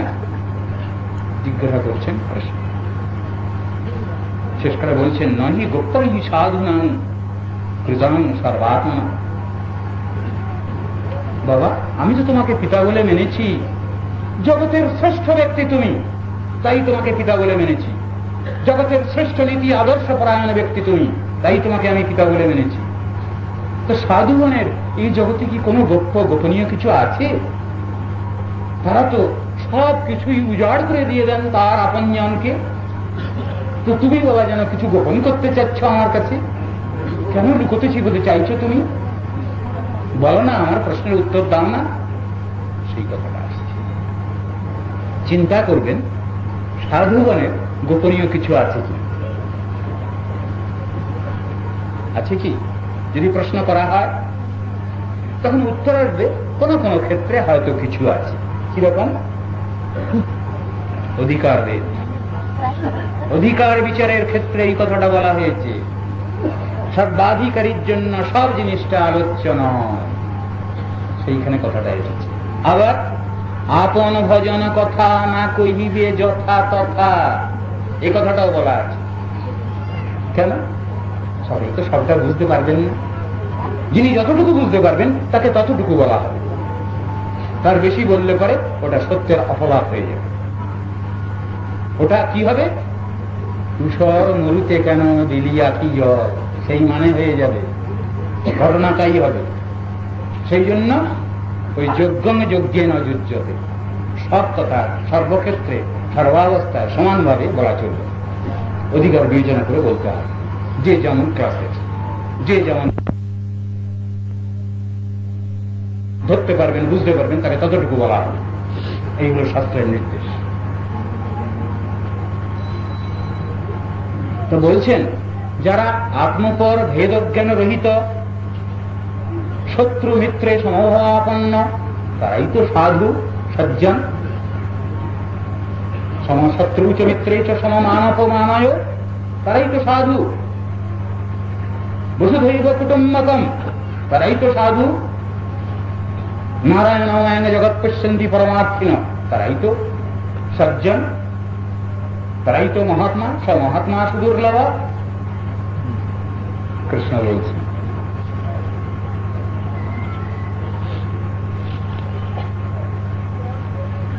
জেনে শুনে যারা কর্মাচরণ করেন তাদের কাজটা যেমন বেশ সুন্দর হয়, সুষ্ঠু হয়। বাবা বলতো, যে কাজটা করতে যাচ্ছ সেটাকে যদি আগে না জেনে শুনে তুমি যদি করো, সে কাজটা কি তত ভালো হয়? কৃষ্ণের যুক্তি, কৃষ্ণ বলছেন, আমরা যে কর্মাচরণ করতে প্রবৃত্ত হচ্ছি সে কাজের ফলটা কি, ভালো মন্দ, প্রজ এন্ড কনস সব চিন্তা করে তারপরে যদি সে কর্মানুষ্ঠান করি, সেটা সফল হয়, সর্বাঙ্গ সুন্দর হয়। আর এই কাজটা করলে কি হবে না হবে ভালো মন্দ চিন্তা না করে কাজটা আরম্ভ করে দিলাম, ওটা তেমন সুষ্ঠু হবে। বলতো কোনটা সুষ্ঠু হয়? বাবাকে জিজ্ঞাসা করছেন কৃষ্ণ। জিজ্ঞাসা করার কারণ নিশ্চয়ই আছে। কারণটা কি? আপনারা যে এখানে অনুষ্ঠান করতে যাচ্ছেন বাবা, এই অনুষ্ঠানটা কিভাবে হচ্ছে সেই প্রশ্ন সব জানেন ভগবান। সেই জন্য তদ অভিজ্ঞই ভগবান, সে বিষয়ে অভিজ্ঞ ভগবান। জেনে শুনেই প্রশ্ন পিতার কাছে, আপনারা যে এখানে অনুষ্ঠানটা করতে যাচ্ছেন, অনুষ্ঠানটা কি জন্যে, কিভাবে হচ্ছে অনুষ্ঠান? এটা কি গতানুগতিক মার্গে হচ্ছে অনুষ্ঠানটা, না এর পিছনে যুক্তি বিচার আছে? প্রশ্ন গতানুগতিক মার্গ কাকে বলা হবে? আমার পাশের বাড়ির লোক একটা করছে, এটা আমিও করলাম, তার পিছনে কি যুক্তি আছে সেটা জানি না, তাকে বলে গতানুগতিক মার্গ। তার পিছনে কি তত্ত্ব সিদ্ধান্ত আছে, কি শিক্ষা আছে সেটা জানলাম না। ও করছে আমিও করব, পাঁচজন করছে আমার পাড়া প্রতিবেশী আমিও করলাম, ঠিক এইরকম কথা। বহু জিনিস আজ সংসারে আমাদের সমাজে ঘটছে যেগুলোর সঙ্গে ধর্মের কোনো সম্পর্কই নেই, সম্পূর্ণভাবে লোকাচার দেশাচার। লোকাচার দেশাচারটা এটা ধর্ম নয়, ধর্ম পৃথক জিনিস। ধর্ম হলো আত্মবৃত্তির জাগরণ, উন্মেষ, তারই জন্য যে প্রিন্সিপাল তাকে বলে ধর্ম, যার ভিতরে নীতির আদর্শের মূল্যায়ন আছে তাকে বলে ধর্ম। সমাজে বহু ব্যাপার আছে এরকম যেগুলো ধর্মের ভিতরে লেখা নেই, কিছু ধর্মশাস্ত্রে কিছু লেখা নেই। এক বিয়ে বাড়ি, ভিয়ন বসেছে, মিষ্টি তৈরি হচ্ছে, বাড়িতে ছিল একটা কালো বিড়াল, সেই বিড়ালটা এসে এটাই মুখ দিচ্ছে ওটাই মুখ দিচ্ছে। বাড়ির যিনি গিন্নিমা ছিলেন উনি ওই বিড়ালটাকে ধামা চাপা দিয়ে রেখে দিলেন, পাথর টাথর চাপা দিয়ে রেখে দিলেন। বিয়ের লগন এসেছে, বিয়ে থা সব হয়ে গেছে, তারপরে বিড়ালটাকে ছেড়ে দিলেন। সেই বাড়ির মেয়ে যখন আবার পরের বাড়ি গেছে, তার আবার যখন মেয়ের বিয়ে, তখন তার স্বামীকে তখন বলছে, ও গো শুনেছ, একটা কালো বিড়াল নিয়ে আসতে হবে। কি হবে কালো বিড়াল? তুমি জানো না, ওসব বেড়া ছিল, তোমার সব জানা নেই, একটা কালো বিড়াল চাই। তখন তিনি আর কালো বিড়াল কোথায় পাবেন, সাদা কালো একটা বিড়াল বহু গ্রাম ট্রাম ঘুরে ঘুরে একটা নিয়ে গেলেন। এই না, বিয়ের লগনসা যখন আরম্ভ হয়েছে তার আগে কালো বিড়ালটা চাপা দিয়ে রাখা হয়েছে, মামা চাপা দিয়ে। বিয়ে থা হয়ে গেল, সবকিছু হয়ে গেল, বিড়ালটাকে ছেড়ে দেওয়া হলো। তখন তার স্বামী মহাশয় জিজ্ঞাসা করলেন, এটা কি করলে? তুমি সব জানো না, বিয়ের সময় ওরকম না, একটা কালো বিড়াল চাপা দিয়ে রাখা হয়। তিনি কি জন্য চাপা দিয়ে রেখেছিলেন? এটাই ওটাই মুখ দিচ্ছিল বলে, সেই জন্য চাপা দিয়ে রাখা হয়েছিল। কিন্তু পরবর্তীকালে আইন হলো কি না, বিবাহের সময় একটা কালো বিড়াল ধামা চাপা দিয়ে রাখতে হবে। ঠিক এই জাতীয় জিনিস আজ সমাজে চলেছে ধর্মের নামে। ধর্ম অত সহজ জিনিস না, সেই জন্যই বলছি ধর্ম মানেই হলো নীতি আদর্শের মূল্যায়ন। সেই কথাই শাস্ত্রে শিখিয়েছেন। এখানে কৃষ্ণ জিজ্ঞাসা করছেন, আপনারা যে এখানে এই অনুষ্ঠান আয়োজন করেছেন, এটা কি গতানুগতিক মার্গে হচ্ছে? 10 জন লোক যা করে তাই আপনারা করছেন, না এর পিছনে কোনো বিচার যুক্তি আছে, তত্ত্ব সিদ্ধান্ত আছে? সেইটা বলুন। যদি কিছু কাজ করতে হয়, সকলে 10 জনে মিলে পরামর্শ করে ভালো মন্দ বিচার করে সে কাজটা করলে পরে বাবা সেই কাজটা তো সর্বাঙ্গ সুন্দর হয়। তত্র তাবৎ ক্রিয়াযোগ ভগতাম কিং বিচারিত অথবা লৌকিকস্তন্মে পৃচ্ছত সাধু ভিন্নতাম। আবার কৃষ্ণের প্রশ্ন, আমি জিজ্ঞাসা করছি বাবা, আপনারা যে এখানে ক্রিয়ানুষ্ঠান করছেন, এটা কি শাস্ত্র বিচারেতে অনুষ্ঠিত হচ্ছে? এর পিছনে কি শাস্ত্রের যুক্তি বিচার লজিক আছে কি? দয়া করে বলুন। বাবা, এতটুকু বাচ্চা, 7 বছর 3 মাস বয়স, সে শাস্ত্র বিচার যুক্তি দিয়ে কথাটাকে ওজন করে নিক্তিতে নেবে নেবে যে শাস্ত্র বিচার যুক্তিতে বলতে হবে, আমাকে বুঝিয়ে দিতে হবে কথাটা কি। শাস্ত্রে যা আছে, শাস্ত্র কাকে বলে? আগে তো বলেছি শাসনবাণী, আগে তো বলেছি শাস্ত্র মানে স্পিরিচুয়াল কনস্টিটিউশন। এখন শুনুন, শাস্ত্র মানে হলে কোষ্ঠী পাথর। আমি খাঁটি সোনা চিনি না, যদি চিনি না আমাকে খাঁটি সোনা সংগ্রহ করতে হবে বাজার থেকে, তাহলে আমার সঙ্গে একজন জহুরিকে যেতে হবে। সেই জহুরি, তার হাতে একটা কোষ্ঠী পাথর থাকবে এবং তিনি পরীক্ষা করে আমাকে বলবেন যে হ্যাঁ এটা এত % গোল্ড, এটা 20 ক্যারেট গোল্ড কি 24 ক্যারেট গোল্ড, সেটা তিনি বলবেন এবং এটার এই দাম, আপনি কিনুন, ঠকতে হবে। যদি আমি নিজে যদি ওটাকে চিনতে না পারি, যদি আমি চিনতে পারি ভালো কথা, দরকার নেই জহুরি। কিন্তু জহুরির দরকার তখনই আমি যখন চিনবো না, জানবো না, বুঝবো। তাই শাস্ত্রের যে বিচার যুক্তি, এটা হলো ওই কোষ্ঠীপাত, যুক্তি বিচারের কোষ্ঠীপাত, তাকে বলে শাস্ত্র। তাই জিজ্ঞাসা করছেন এখানে কৃষ্ণ, আপনারা যে এখানে অনুষ্ঠান করছেন এটা কি কোনো শাস্ত্র বিচারে অনুষ্ঠিত হচ্ছে কি? এটা ঠিক এই কথা গীতার মধ্যে আপনারা পেয়েছেন। কোথায়?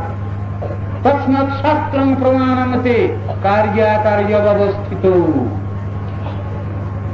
দেখো অর্জুন, যখন তুমি ভালো মন্দ বিচার যখন হারিয়ে ফেলবে, তখন শাস্ত্র বিচারের তত্ত্ব সিদ্ধান্তের উপরে নির্ভর করো, সেইখান থেকে এসে যাবে তোমার জাজমেন্ট। সেইটাই হলো বাস্তব রায় তত্ত্ব বিচার সম্বন্ধে। শাস্ত্র অনুশীলন করো, আলোচনা করো, পেয়ে যাবে তুমি জাজমেন্ট।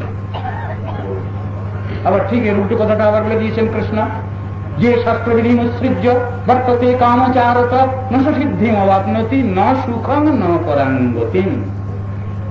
যারা এই শাস্ত্র বিচার উল্লঙ্ঘন করে নিজেদের খেয়াল খুশি মতো যথেচ্ছাচারী ভাবে একটা কিছু করতে যাচ্ছেন, তাদের সেটা সফলতা লাভ করবে না। ন সিদ্ধিম অবাপ্নতি, তারা সিদ্ধি লাভ করতে পারবেন না সাধনে, ইহ জগতেও না পরজগতেও। তাহলে এই জন্যই দরকার হচ্ছে শাস্ত্র বিচার। তাই কৃষ্ণের প্রশ্ন, আপনার কি শাস্ত্র বিচারে এটা অনুষ্ঠান হচ্ছে এটা, না এটাকে লৌকিক আচারে পরিব্যাপ্ত? এটা দুনিয়ার লোক করে, অমুকে করে, তমুকে করে, আমিও করলাম, এমন কথা কি? গণগড্ডলিকা শব্দটা আপনারা শুনেছেন? গড্ডলিকা প্রদান